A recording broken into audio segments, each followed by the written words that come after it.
Aha! This is Laborc, and it is so nice to have you here. These are the paints you need. The green portal and the bear trap are Patreon exclusive. You can access to that content and the paint list on Papa Laborc's Patreon page for only €2 a month. Okay, let's start with the bone parts. I loaded my airbrush with brown gray and spray in a 70 to 80 degree angle like a zenithal highlight. This way we can keep our nice shadows between the bones and skulls. My compressor is at 3 psi and I use 1 part paint and 1 part thinner ratio. Where the skulls block the paint from the bones above, I go in with a different angle, but my airbrush is not aimed directly into the crevices. So keep that in mind or I will slap on your tiny hand. Let's use naggaroth night for the portal. I'm painting all the skulls surrounding the portal door as a foundation for our OSL effect. Technically, these skulls wouldn't be stained by the color of the light because they are behind the portal, but it will look cool, don't worry. The important part that you have to watch out for is to use the airbrush from only one direction. To put it simply, we aim the airbrush to the front of the portal and paint the skulls with a swirling motion. So this way the OSL effect will be consistent.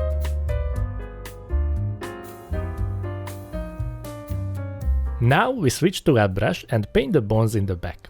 Light is coming from above, so paint only the top part of the bones. Create circular shaped highlights on the skulls and narrow lines on the top part of the bones. I'm using a bit of purplish gray as the first highlight. These saturated grays will communicate some coldness and darkness, which is fitting for a dark dungeon theme. At this step, I also blend the colors with a thinner consistency using some glazes. Don't worry, you only need 1 or 2 layers, and remember to always pull the paint to the same direction, from the darker to the lighter part, and always offload your brush on a paper towel. By the way guys, how do you like the game so far? Please share your most common home rules. I really like to know how you tweak the game, because I play it every month, but sometimes it feels a bit easy. If you want to do this really fast, just use a dry brush. But Papa Laborc don't mind painting these bones one by one, since there are only 4 portals.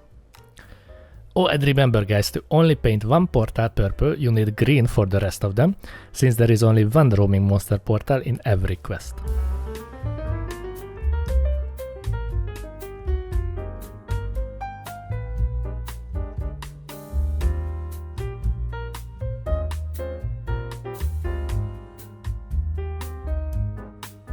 Now for the portal door, Papa Laborc used xereus purple. The key to enhance this swirly motion is to follow the sculpt with your brush and add extra brush strokes around the edges, but you need to be consistent to create these vortex-like patterns. Use thin layers of paint and several layers. It's ok if you cover all the previous darker purple layers, but always use brush strokes that follow these bent shapes. If you try to use straight lines, your vortex effect will look weird, and Papa Laborc will slap on your tiny hand. For the skulls around the portal, think like the center of the portal is the main light source, so the skulls should be highlighted as such. So they receive a big highlight from one horizontal side, and the skulls on the top receive highlights from the bottom in a vertical angle.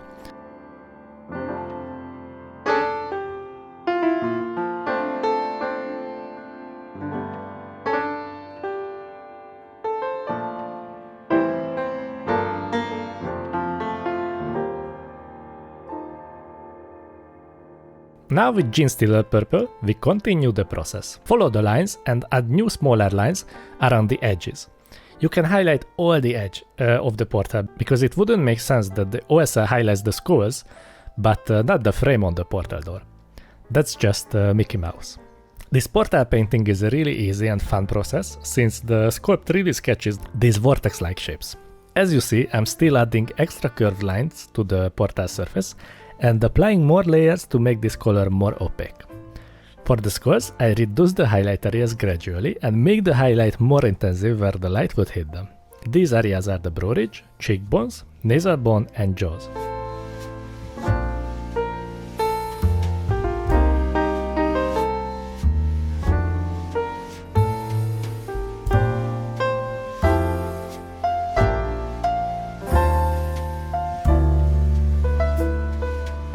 Continue the process while adding some Emperor's Children to the genestealer purple.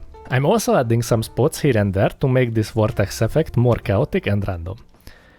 I'm using the original painted Kickstarter picture as a reference when painting these portals. You can learn a lot when you try to copy other artists' work, so I highly encourage you to do the same.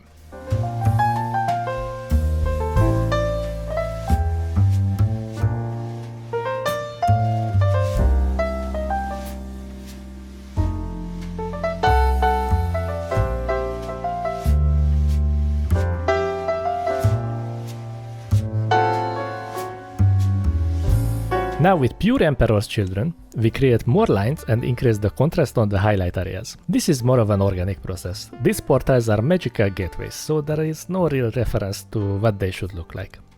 Just have fun and try to experiment with different consistencies of paint so you can learn from this experience.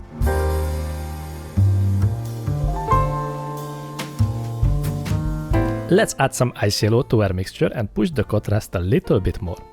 The base rule of OSL is that the light source needs to be brighter than the surrounding area that is stained by the light, but we can highlight the squares that are close to the light with the same intensity, so let's do that.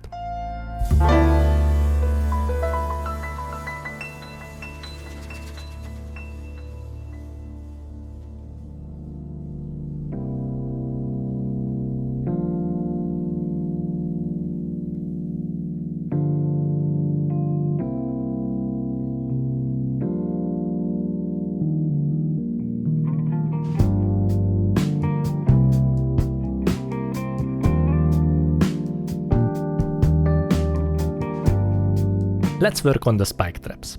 I start with the small rocks between the bones. I use cavalry brown, but Dumbo brown would work just as fine or any reddish browns you have. I cover 80% of the surface of the rocks and then glaze over this layer to smooth out the transition between the black parts. 2 layers should be fine, but don't let the glaze pull up in the crevices or I will slap on your tiny hand. To prevent that, offload your brushes on a paper towel before applying glazes. To have some consistency in color, I apply grey-brown to the bones and skulls as well.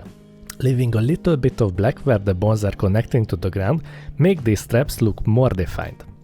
I'm using a base layer consistency and leaving the skull's bottom part black. Where the black meets this new layer, I apply some dots and scratches, so it will help me with the blending process.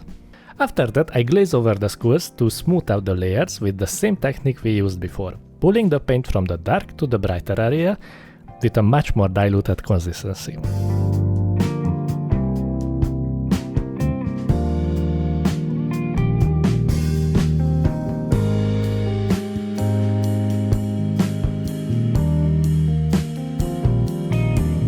Now I apply a thin layer of agrax earthshade to make the whole paint job more integrated. Wash is used to create a dirty effect, and we can use that for this kind of purpose. The ground and the skulls should receive some dust and grime over the layers, so it's convenient to use washes for that. I add some karak stone to the grey-brown to highlight the skulls.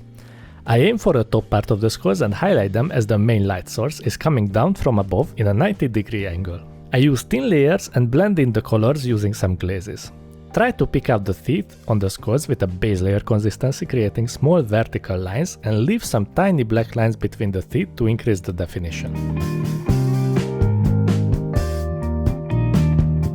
With pure karak stone, reduce the planes of light with some thin layers. This will push the contrast nicely and add more details to the skulls.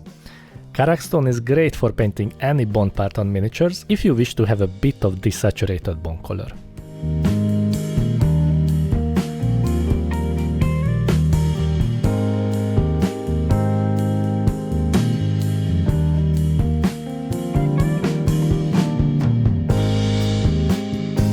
Let's mix some karak stone to the cavalry brown to add a bit more detail to the ground. I pick out the edges of the little stones and roughly paint the edges of the base, so this will create a rough feel to it.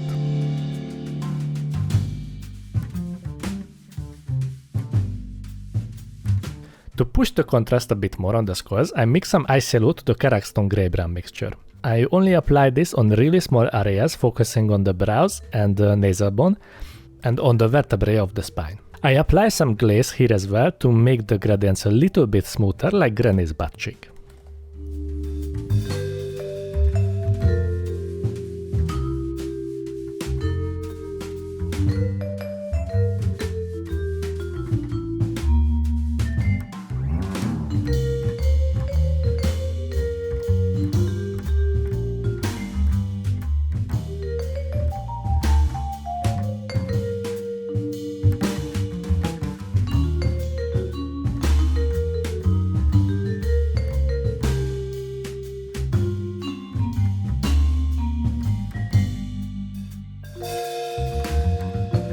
With the mix of elemental bolt and warpfiend grey, I paint the spikes. I always pull the paint from the bottom to the top because I want to increase the opacity toward the top part of the spike and leave the bottom part darker. Use thin layers to achieve this gradient fast. You don't need to cover all the sides, and you can leave some vertical black lines on the spike to make them look sharp and give some depth to them.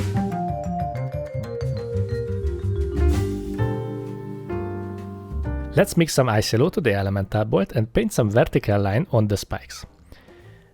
These doesn't have to be perfect and super thin.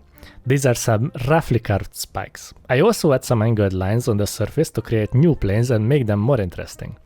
Use a base layer consistency and add some variation using thinner and thicker lines.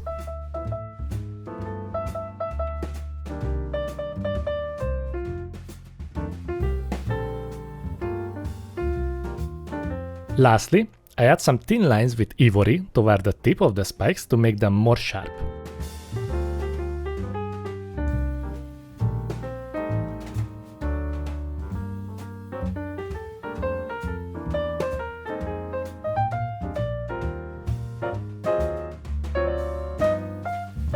There you go guys, the traps and portals are done, and if you like to see more Massive Darkness 2 content, please let me know in the comment section.